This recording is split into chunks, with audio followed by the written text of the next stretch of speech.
Ndabasuhuje nshuti bakunzi mukurikiye Urwego TV. Noneho tuje mu gice cy'amategeko y'umuhanda. Tugiye gutangira tubasobanurira amagambo y'ingenzi agaragara mu igazeti.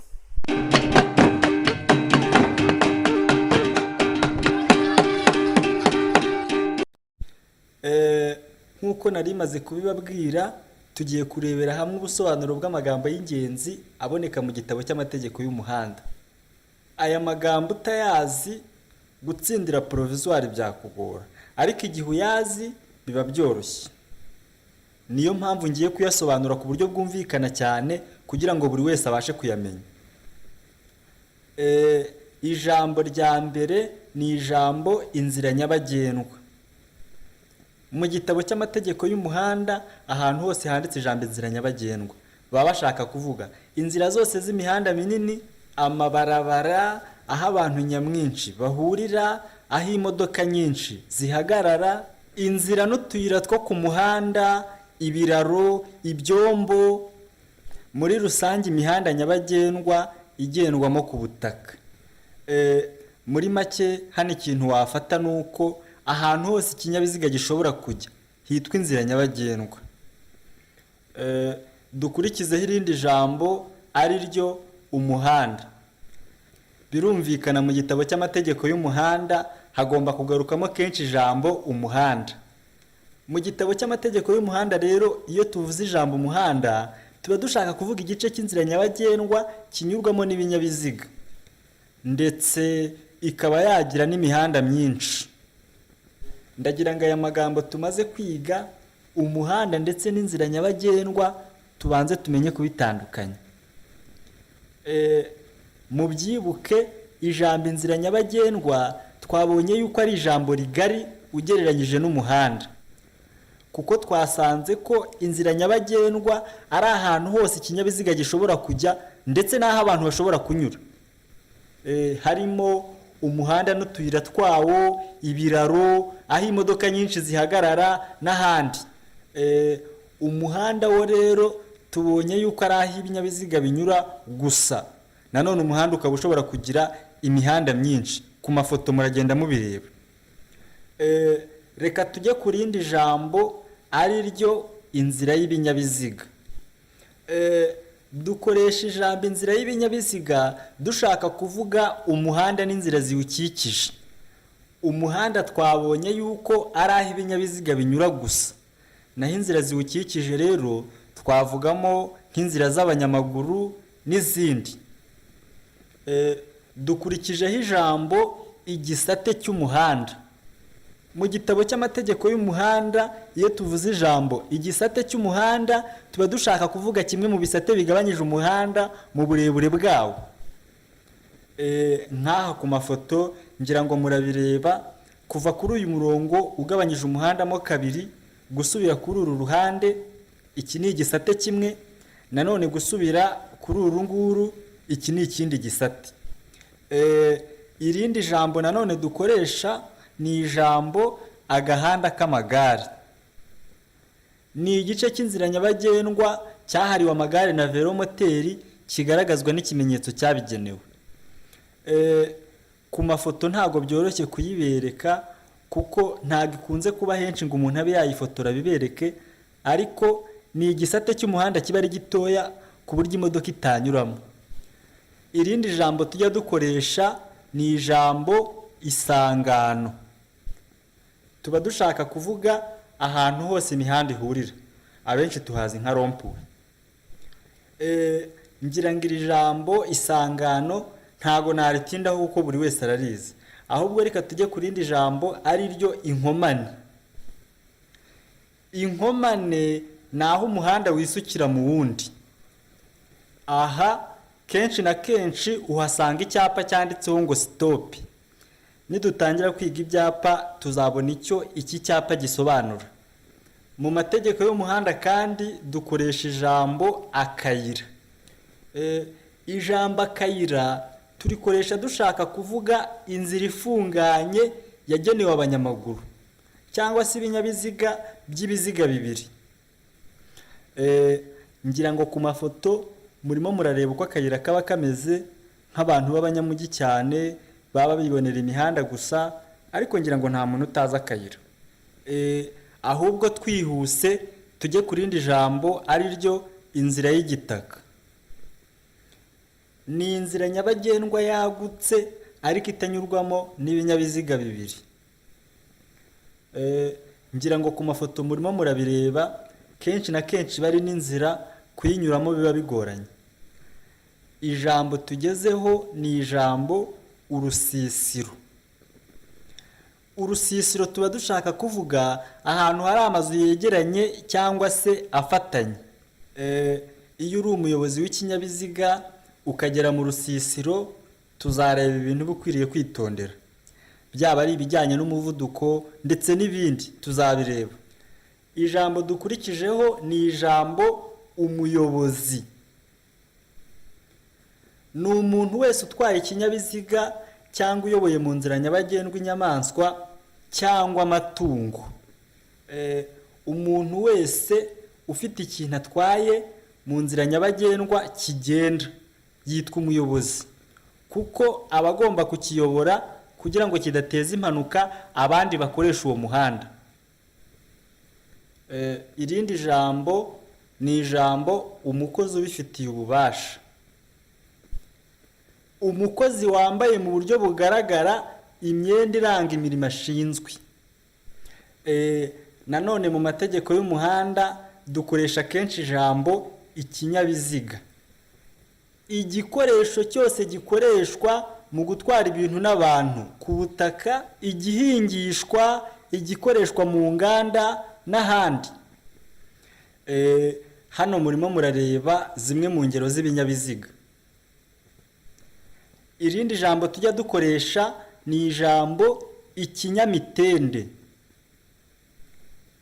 Ikinyabiziga cyose kigendeshwa n'ingufu z'abantu nk'igare n'ibindi. Nanone kandi dukoresha ijambo igare. Tuba dushaka kuvuga ikinyamitende cyose cy'ibiziga bibiri. Ndagira ngo aka kantu ugafate mu mutwe. Tubonye ikinyabiziga, ikinyamitende n'igare. Tubonye ko igare ari ikinyamitende cy'ibiziga bibiri. Nanone kandi tubonye ko ikinyamitende ari ikinyabiziga kigendeshwa n'ingufu z'abantu. Mu mategeko y'umuhanda nanone dukoresha ijambo velomoteri. Ikinyabiziga cy'ibiziga bibiri kandi gifite moteri itarengeje imbaraga za kaveya 4 n'umuvuduko ntarengwa ukaba kilometero 60 mu isaha. Velomoteri ni ikinyabiziga cy'ibiziga bibiri gifite moteri ariko ifite imbaraga nkeya. Ngira ngo ku mafoto murimo murarebaho n'amagare aya ngaya asanzwe ariko afite moteri. Nayo iyo yamaze kugira moteri ahita yitwa velomoteri. Irindi jambo ni ijambo ipikipiki. Ni ikinyabiziga cyose cy'ibiziga bibiri gifite moteri ukuyemo za velomoteri. Nubona ikinyabiziga kigendera ku mapine abiri gifite moteri ukabona gishobora kurenza umuvuduko wa kilometero 60 mu isaha, jya uhita umenya ko iyo ngiyo ari ipikipiki. Dukurikijeho ijambo ikinyamitende 3 cyangwa 4. Ibinyabiziga bifite moteri itarengeje kaveya 15. Ubu ni uburyo babaramo ingufu za moteri. Kandi nanone bigomba kuba bigendera ku biziga cyangwa se imipine irenze 2 ariko nanone itarenze 4. Irindi jambo tujya dukoresha ni ijambo ikinyabiziga kigendeshwa na moteri.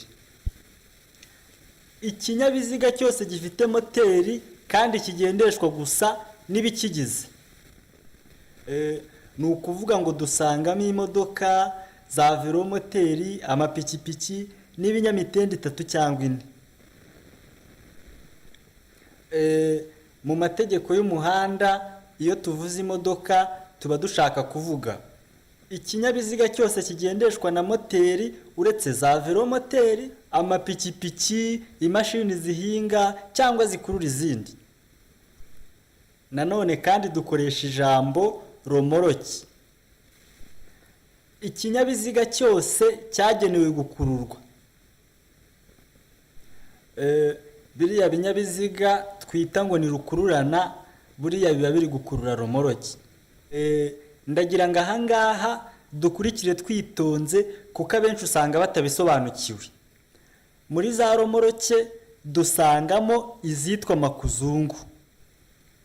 Makuzungu ni romoroki iyo ari yo yose ifatishwa ku kinyabiziga gikurura. Makuzungu ni romoroki iba ifite amapine ahagana inyuma gusa, imbere ntayifite. Iyo idafatishijwe ku kinyabiziga kiyikurura ihita iryama hasi ahagana imbere kuko nta mapine aba ahari yo kuyitangira. Muri za romoroki kandi dukoresha ijambo romoroki ntoya. Tuba dushaka kuvuga romoroki ifite ibiro bitarenga 750. Iyo ari yo yose niyo yaba ari makuzungu. Dukoresha kandi ijambo ibinyabiziga bikomatanye. Tuba dushaka kuvuga ibinyabiziga bikururana bigenda nk'aho ari kimwe. Urugero nka cya gihe ikinyabiziga kiba kiri muri depanage kiri gukurura ikindi, tubyita ibinyabiziga bikomatanye. N'igihe ikinyabiziga kiri gukurura romoroki cyangwa makuzungu nabyo tubyita ikinyabiziga gikomatanye. Dukoresha nanone ijambo ikinyabiziga gifatanije. Ni ikinyabiziga gikomatanye, kimwe ari ikinyabiziga ikindi ari makuzungu. Ni cya gihe usanga ikinyabiziga kiri gukurura ikindi kinyabiziga cyagenewe gukururwa, ariko icyo kinyabiziga cyagenewe gukururwa kiryamye ku kigikurura, kubera ko makuzungu nta mapine igira ahagana imbere. Dukoresha nanone ijambo ikinyabiziga gikururana kabiri. Ni ikinyabiziga gifatanije n'ikindi ari makuzungu. Ikinyabiziga gifatanije twakibonye. Hano icyo bashaka kuvuga ni bya bimodoka usanga biri gukurura romoroki ebyiri. Iyi romoroki y'imbere yitwa makuzungu kubera yuko urabona ko iryamye kuri iki kinyabiziga kiyikurura, naho iyi ngiyi y'inyuma yo yitwa romoroki gusa nta rindi zina. Urabona ko yo ifite amapine imbere n'inyuma. Irindi jambo tujya dukoresha ni ijambo uburemere bwite. Tuba dushaka kuvuga uburemere bw'ikinyabiziga kidapakiye. Nanone kandi dukoresha ijambo uburemere bwikorewe. Tuba dushaka kuvuga uburemere bwite hongeweho uburemere bw'imizigo. Iki kibazo bajya bakunda kukibaza kandi abantu bagatsindwa kubera ko abantu benshi ahantu batasobanukirwa. Abantu benshi batekereza ko uburemere bwikorewe ari uburemere bw'imizigo gusa, kandi nyamara tubonye yuko uburemere bwikorewe ari uburemere bw'imizigo twongeyeho uburemere bwite. Uburemere bwite nabwo twabonye yuko ari uburemere bw'ikinyabiziga kidapakiye. Kugira ngo ibi bintu tubisobanukirwe neza, wenda reka mbaho urugero nko ku mateme. Burya ku mateme hari amateme tutemerewe kunyuzaho uburemere burenze toni 8. Nzabibereka ariko reka twikomereze. Uri umuyobozi ukaba uzi yuko uri bunyure kuri iryo teme ugapakira toni 7 kandi ikinyabiziga cyawe nacyo gifite toni 2, icyo gihe n'ubundi uburemere ntarengwa bwemewe kuri iryo teme uba waburengeje, kuko turafata toni 7 z'imizigo twongereho toni 2 z'ikinyabiziga utwaye. Irindi jambo tujya dukoresha ni ijambo guhagarara umwanya munini. Ni igihe kiruta igihe ikinyabiziga gihagarara hinjiramo abantu cyangwa ibintu. Akenshi iki gihe ikinyabiziga kiba kizimije. Nanone kandi dukoresha ijambo guhagarara umwanya muto. igihe ikinyabiziga gihagarara kugira ngo abantu bajyemo cyangwa ibintu bijyemo. Irindi jambo tujya dukoresha ni ijambo akagarurarumuri. Ni akantu karabagirana gasubiza urumuri ku kirwohereje. Kaba kometse ku kinyabiziga, kaba kameze nk'akabati, ariko iyo hagize ikintu kikamurikaho ugira ngo nako ubwako ni itara. Mu mategeko y'umuhanda kandi dukoresha ijambo ikinyabiziga ndakumirwa. Tuba dushaka kuvuga ibinyabiziga by'abapolisi, ibizimya inkongi n'ibitwara abarwayi. Ibi binyabiziga aho bijya bigiye gutabara birangwa n'intabazi irabagirana cyangwa irangurura amajwi. Ngira ngo mujya mubibona byaba ibinyabiziga by'abapolisi, ibizimya inkongi ndetse n'ibitwara abarwayi. Ibyo nibyo twita ibinyabiziga ndakumirwa. Irindi jambo ni amatara y'urugendo. Amatara y'ikinyabiziga amurika imbere mu ntera ndende. Mu yandi magambo ni amatara maremare. Dukoresha kandi nanone ijambo amatara yo kubisikana. Ni amatara y'ikinyabiziga amurika inzira nyabagendwa atagombye guhuma ibinyabiziga bituruka imbere. Ni ukuvuga amatara magufi.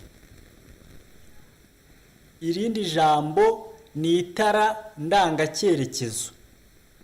Abenshi turizi ku izina rya kinyoteri. Ni itara ry'ikinyabiziga ryereka abandi bagenzi ko icyo kinyabiziga gishaka gukata. Aya magambo tumaze kureba ni amagambo y'ingenzi atuma ubasha kumenya amategeko y'umuhanda ku buryo bworoshye cyane, kandi nagerageje kuyasobanura ku buryo bwumvikana. Gusa ubaye hari ikibazo gifiteho cyangwa icyifuzo n'igitekerezo wabishyira muri komenti ndabisoma. Nsoza rero nk'uko biri mu muco wacu nk'Urwego TV, reka mbahire ijambo. Riboneka mu gitabo cya Salomo cyitwa Umubwiriza, igice cya 10 ku murongo wa 18. Haravuga ngo ubute bugoramisha igisenge kandi amaboko adeha atuma inziva. Amategeko y'umuhanda rero tuzayakomeza ubutaha. Kola subscribe ku Rwego TV, wigumanire na Jack wa Jackizo.